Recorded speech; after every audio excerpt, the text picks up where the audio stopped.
السلام علیکم۔ تم مایوس مت ہونا۔ اللہ نے قرآن میں فرمایا ہے کہ تم مجھے ویسا ہی پاؤ گے جیسے میرا گمان کرو گے۔ یہ ہم سب پڑھتے ہیں لیکن سمجھتے نہیں۔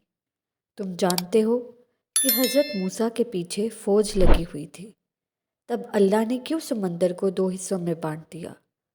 تم جانتے ہو کہ حضرت ابراہیم کو آگ میں جانے کا حکم دیا گیا تو کیوں اس نے آگ کو ٹھنڈا کر دیا؟ تم جانتے ہو کہ کیوں اس نے حضرت یوسف کو کنویں میں بھی پالا؟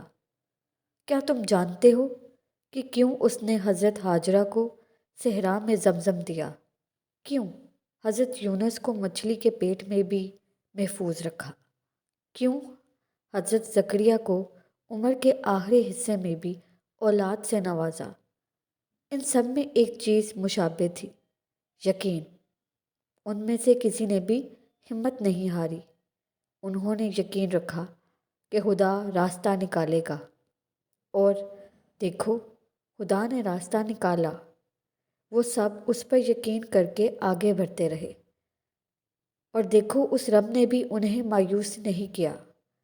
اور توکل تو یہ ہے کہ راستہ نہ ہو اور تم کہو اللہ راستے بنانے والا ہے، اور جب تم اس کا اچھا گمان رکھو گے تو یقیناً اچھا ہی پاؤ گے،